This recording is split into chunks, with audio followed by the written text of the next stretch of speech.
Moving on, ఇళ్లైపోయాయి గుళ్లపై పడ్డారా అంటూ CM Revanth పై ఆగ్రహం వ్యక్తం చేశారు మాజీ మంత్రి హరీష్ రావు. కోకాపేట నియోపోలిస్లోని విశాఖ శారదా పీఠానికి చెందిన రాజశ్యామల అమ్మవారి ఆలయాన్ని బలవంతంగా ఖాళీ చేయించేందుకు ప్రభుత్వం ప్రయత్నిస్తోంది అన్నారు. బీఆర్ఎస్ హయాంలో ఆలయ నిర్మాణానికి 2 ఎకరాలు కేటాయించామని, హెచ్ఎండబ్ల్యూఎస్ కోసం ఇప్పుడు ఆ భూమి లాక్కోవాలని సర్కార్ చూస్తోందని అన్నారు. ఇప్పటికే ఆలయం నిర్మాణంలో ఉందని, ప్రతిష్టాపన కూడా జరిగిందన్నారు హరీష్ రావు. పీఠం నిర్వాహకులను భయాందోళనకు గురిచేయడంపై హరీష్ రావు ఆగ్రహం వ్యక్తం చేశారు. దేవాలయాలపై కాంగ్రెస్ ప్రభుత్వ కక్ష సాధింపు చర్యలు దారుణమన్నారు. స్థలం లేక కాదు, మీరేదో కక్షతో చేస్తున్నారు. కేసీఆర్ గారు ఈ మఠానికి ల్యాండ్ ఇచ్చారు. కేసీఆర్ గారి హయాంలో ఈ దేవాలయం నిర్మించబడ్డది. కేసీఆర్ గారి ఆనవాళ్లు లేకుండా చేస్తా అని చెప్పి మఠాన్ని, దేవాలయాన్ని కూడా కూల్చేటువంటి కుట్రలకు పాల్పడతా ఉన్నావు.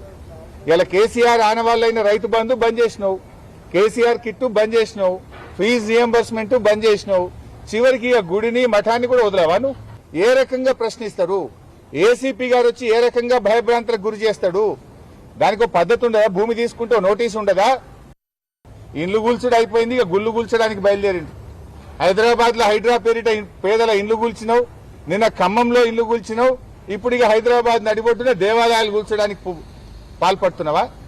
ఇక ఇండ్లు అయిపోయినాయి, దేవాలయాల వంతు వచ్చినాది నీ పాలనలో. ఇదేనా నువ్వు చేసేది? చూడండి, నువ్వు ఈ మఠాన్ని కూలుస్తామంటే ఎంతవరకు సబబు, ఏ రకంగా సబబు అవుతుందని నేను అడుగుతా ఉన్నా. ఇంత మంచిగా అమ్మవారికి రోజు పూజా కార్యక్రమాలు జరుగుతున్నాయి, నిర్మాణం జరిగిపోయింది. నువ్వు ఏది జరగనట్టుగా నువ్వు చిత్రీకరించి రాత్రికి రాత్రి కూల్చేసే ప్రయత్నం చేస్తే ఎవరు కూడా ఊరుకోవడానికి సిద్ధంగా లేరు. ఎందుకు పగబడుతున్నావు? దేవాలయం ఎందుకు పగబడుతున్నావు? కూల్చుడు నీకు రోజు ఒకటి కూలిస్తే తప్ప నిద్ర పట్టదు అయింది, తిన్నది అరగదు అయింది రేవంత్ రెడ్డి నీకు. ఇండ్లు కూలిస్తే, పేదలు రోడ్డు మీద పడితే నీకు కంటి మీద నిద్ర పడుతుందా? నిన్న ఖమ్మంలో కూలిస్తే ఈ బతుకులు 800 మంది జీవితాలు రోడ్డు మీద తెచ్చిన, ఇవాళ మళ్ళీ గూడెం పడబడ్డావు. పొద్దుగా లేస్తే కూలగొట్టుడేనా? ఇగో నీ అల్లునికి కట్టబెట్టిన కాగితం ఇది.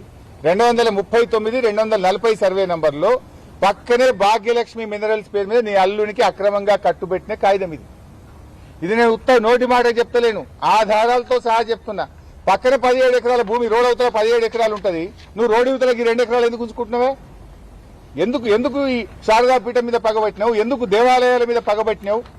ఇదే దొరికిందా? ఆ పక్కన 17 ఎకరాలను తీసుకో. పొయ్యేగాలం దాపరిస్తే గిట్లాంటి ఆలోచనలే పుడతాయి. నీకేదో పొయ్యేగాలం దగ్గర పడ్డట్టుంది, అందుకే దేవుని తెరువు వస్తుంది.